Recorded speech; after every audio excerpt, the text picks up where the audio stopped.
If you're getting food stamps right now, you need to hear this. In just 10 days, your EBT card is about to change in ways that could affect what you can and can't buy at the grocery store. And I'm not exaggerating when I say millions of people have no clue this is coming.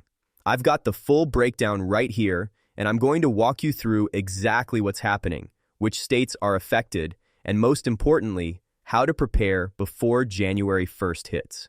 Because trust me, this is going to catch a lot of folks off guard at the checkout counter, and I don't want that to be you. Look, I'm not here to scare anybody or make this worse than it is, but I am here to make sure you know what's coming so you're not blindsided. So let's break this down together. Hey everyone, it's Frank here. If you're new to the Retirees Info channel, welcome.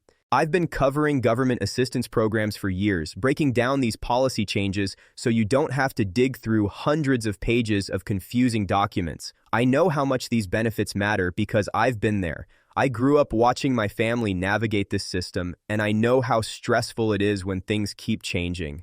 That's why I read through every article, every policy update, and bring you the information you need to know.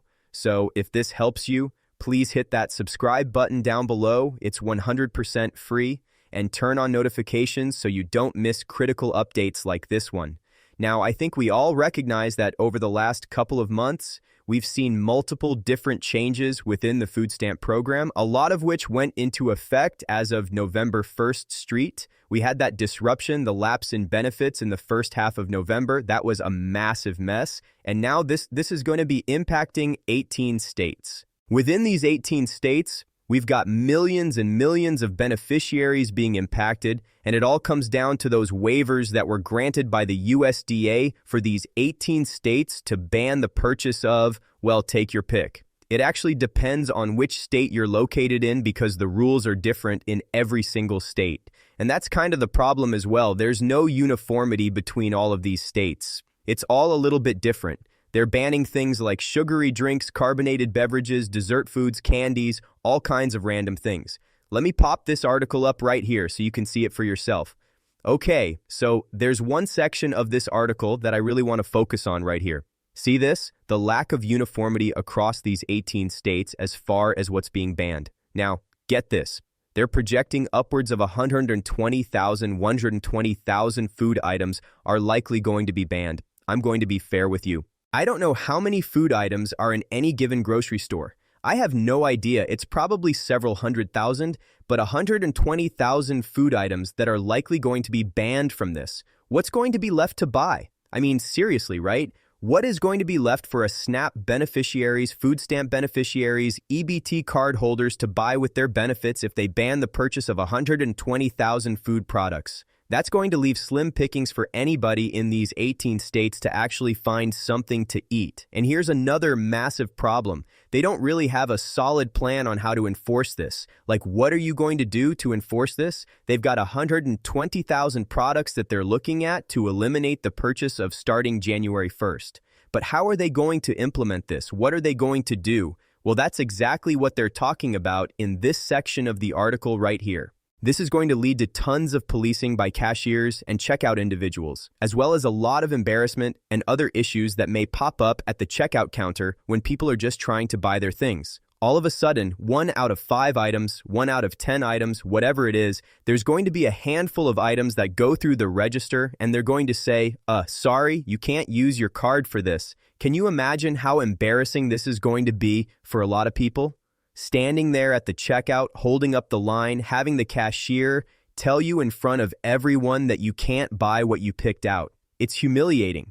I've been talking about this for months. Over the summer, they granted the first wave of 6 waivers from the USDA for 6 states. That was over the summer. And we started talking about it a little bit then. And then about a few weeks, maybe a month later, they granted 6 more waivers for 6 more states to ban the purchase up to 12 states. And now, like a week ago, a week and a half ago, give or take, just a handful of days ago, they came back and granted 6 more waivers. So we're now up to 18 states across the country that have these waivers granted by the USDA to ban the purchase of, again, take your pick.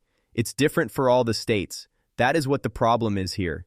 They don't really have a solid plan. Some states just ban the purchase of sugary drinks. Some states ban the purchase of carbonated beverages. Some states ban just sugary food and dessert purchases or candy. Some states ban both of them. Some states ban energy drinks. Some states don't.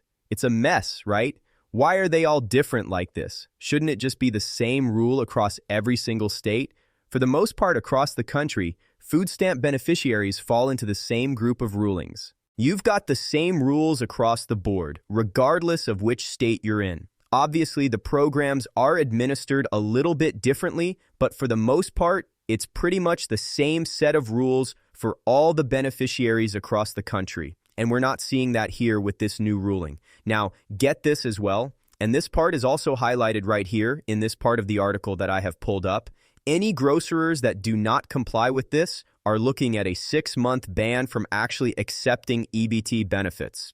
So, point being, let's just say your local grocery store, wherever you go for your weekly grocery shopping run, let's just say for some reason you're doing everything fine, no problem whatsoever. But there's somebody else out there that's coming through and they're buying prohibited items with their EBT card. And the grocer is saying, I don't know if this is really legit. We probably should be banning this, but we feel bad. We don't want to. And they say, let's just let it slide. Let's just go through, let it be bought with the EBT benefits. That grocer, if caught, which they likely will be because it's all digital, it's all run through the scanner, and everything has a UPC, a SKU number, the computer knows exactly what that product is. If your grocer is found selling these prohibited items, they're looking at a 6-month ban, a minimum of a 6-month ban from accepting EBT benefits. So you may be barred from going to your local grocery store if they allow someone else to come through and buy prohibited items. Even if you're doing everything totally fine, buying all the necessary items, not breaking any rules, which I don't think any of you in this community are breaking rules based on the comments I've seen. If they were to let this slide and get busted on that grocer may lose their ability, their license to accept EBT cards and payments for a minimum of 6 months if they break the rules.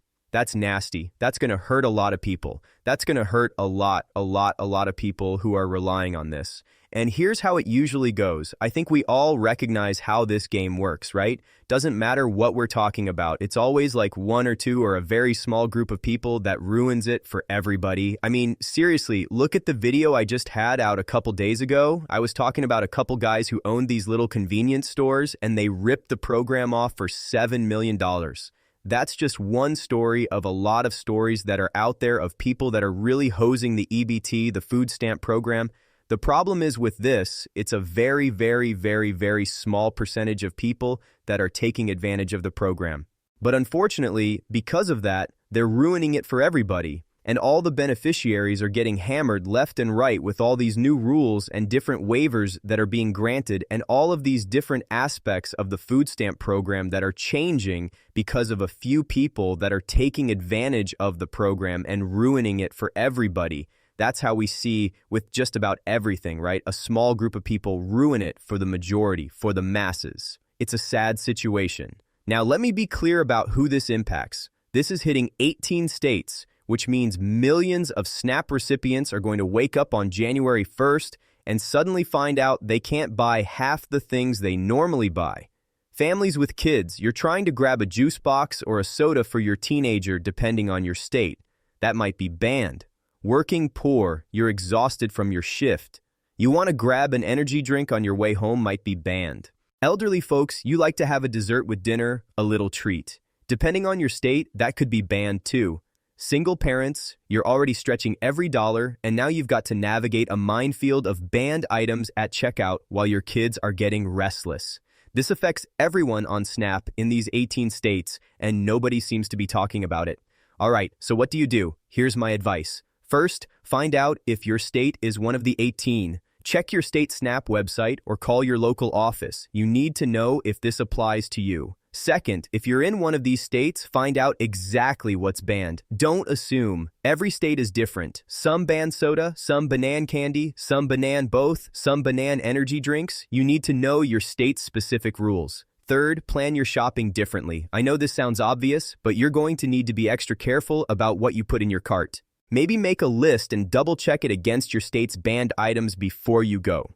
Fourth, talk to your regular grocery store. Ask them how they're preparing for this. Ask if they'll have signs or some way to help customers know what's banned, because the last thing you want is to get to the register and find out half your cart is unusable. Fifth, if you can try to stock up before January 1st on any items that are going to be banned that you regularly use. I'm not saying hoard, but if you've got the space and you normally buy these things anyway, grab them while you still can. Look, I wish I had better news. I wish I could tell you this was all going to work out smoothly, but based on what I'm seeing, January 1st is going to be chaos. You're going to have confused cashiers, embarrassed shoppers, long lines, and a lot of frustration. The lack of planning here is astounding. They're banning 120,000 items across 18 states with different rules in each state. And they're giving everyone less than 2 weeks' notice. This is going to be a disaster, and unfortunately, it's the beneficiaries who are going to suffer the most. But here's the thing, knowledge is power. If you know what's coming, you can prepare, you can adjust, you can figure out how to navigate this mess before it hits you at the checkout counter. Anyway, I want you to be aware this all starts 10 days from right now as I film this video. January 1st Street. As I get more information on anything out there, I will certainly bring it to your attention. I hope this helps you. I'm here for you in any way that I possibly can be. Please drop your comments, your questions, your feedback down below. Let me know what I can do for you. Let me know if you're in one of these 18 states and how you're feeling about this. Let's support each other in the comments. Otherwise, if you have not done so, please consider subscribing. It's 100% free. Big subscribe button right down below. Please share the video. Big share button right down below as well. The more people who know about this, the better prepared we all are. Otherwise, please just have a nice day. Thank you so much for joining me. Happy holidays. I hope you're doing well. And again, I look forward to reading your comments. Stay tuned, and I look forward to seeing you again soon. And again, please consider subscribing and sharing the video. Both buttons are right down below the video. It's all 100% free. Thank you so much for being here. Enjoy your day, and I'll catch you again.